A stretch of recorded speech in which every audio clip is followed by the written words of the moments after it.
اور ہم نے موسیٰ کو ہدایت کی کتاب دی اور بنی اسرائیل کو اس کتاب کا وارث بنایا، جو عقل والوں کے لیے ہدایت اور نصیحت تھی۔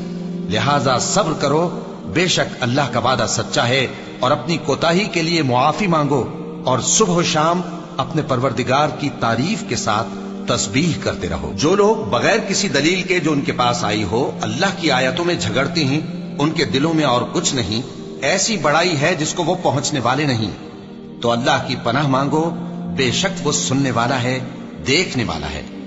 آسمانوں اور زمین کا پیدا کرنا لوگوں کے پیدا کرنے کی نسبت بڑا کام ہے، لیکن اکثر لوگ نہیں جانتے۔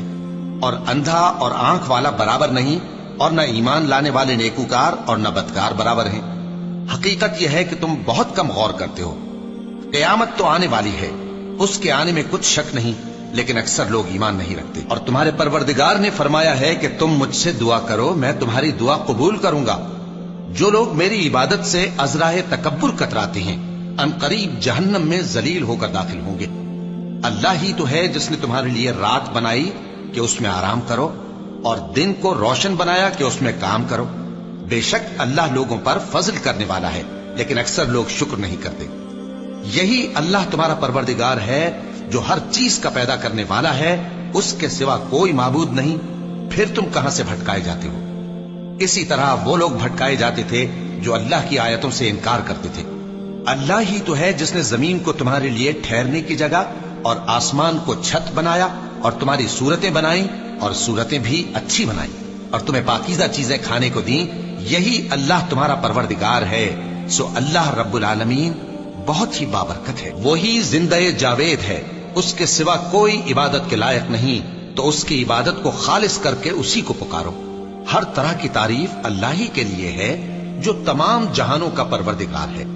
اے نبی کہہ دو کہ مجھے اس بات کی ممانعت کی گئی ہے کہ جن کو تم اللہ کے سوا پکارتے ہو ان کی پرستش کرو، اور میں ان کی پرستش کیسے کروں جبکہ میرے پاس میرے پروردگار کی طرف سے کھلی دلیلیں آ چکی ہیں، اور مجھ کو حکم یہ ہوا ہے کہ پروردگار عالم ہی کا فرما بردار رہوں۔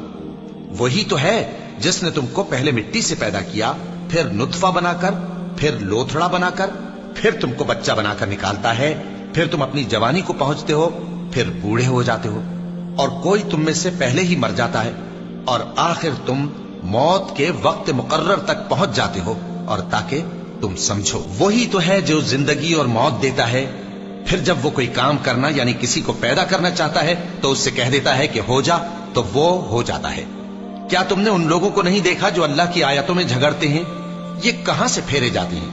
جن لوگوں نے ہماری کتاب کو اور جو کچھ ہم نے پیغمبروں کو دے کر بھیجا اس کو جھٹلایا، وہ انقریب معلوم کر لیں گے جبکہ ان کی گردنوں میں طوق اور زنجیریں ہوں گی، وہ گھسیٹے جائیں گے یعنی کھولتے ہوئے پانی میں، پھر آگ میں جھونک دیے جائیں گے۔ پھر ان سے کہا جائے گا کہ وہ کہاں ہیں جن کو تم اللہ کے شریک بناتے تھے یعنی غیر اللہ؟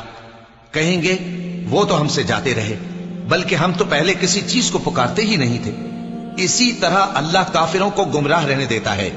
یہ اس کا بدلہ ہے کہ تم زمین میں ناحق خوش ہوا کرتے تھے اور اس وجہ سے کہ اترایا کرتے تھے۔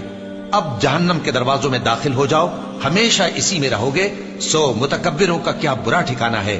تو اے پیغمبر صبر کرو کہ اللہ کا وعدہ سچا ہے، پھر اگر ہم تمہیں اس عذاب میں سے کچھ دکھا دیں جس کا ہم ان سے وعدہ کرتے ہیں، یا ہم تمہیں وفات دے دیں، تو بہرحال ان کو تو ہماری ہی طرف لوٹ کر آنا ہے۔ اور ہم نے تم سے پہلے بہت سے پیغمبر بھیجے، ان میں کچھ تو ایسے ہیں جن کے حالات ہم نے تم سے بیان کر دیے ہیں، اور کچھ ایسے ہیں جن کے حالات بیان نہیں کیے۔ اور کسی پیغمبر کو اختیار نہ تھا کہ اللہ کے حکم کے بغیر کوئی نشانی لائے۔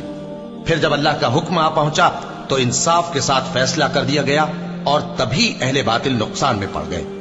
اللہ ہی تو ہے جس نے تمہارے لیے چوپائے بنائے تاکہ ان میں سے بعض پر تم سوار ہو اور بعض کو تم کھاتے ہو، اور تمہارے لیے ان میں اور بھی فائدے ہیں، اور اس لیے بھی کہ اگر کہیں جانے کی تمہارے دلوں میں خواہش ہو تو ان پر چڑھ کر وہاں پہنچ جاؤ، اور ان پر اور کشتیوں پر تم سوار ہوتے ہو، اور وہ تمہیں اپنی نشانیاں دکھاتا رہتا ہے، سو تم اللہ کی کن کن نشانیوں کو نہ مانو گے؟ کیا ان لوگوں نے زمین میں سیر نہیں کی تاکہ دیکھتے کہ جو لوگ ان سے پہلے تھے ان کا انجام کیسا ہوا، حالانکہ وہ ان سے کہیں زیادہ اور طاقتور اور زمین میں نشانات بنانے کے اعتبار سے بہت بڑھ کر تھے، تو جو کچھ وہ کرتے تھے وہ ان کے کچھ کام نہ آیا۔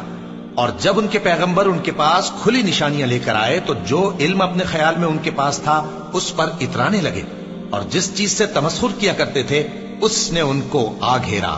پھر جب انہوں نے ہمارا عذاب دیکھ لیا تو کہنے لگے کہ ہم ایک اللہ پر ایمان لائے اور جس چیز کو ہم اس کا شریک بناتے تھے اس سے منکر ہو گئے۔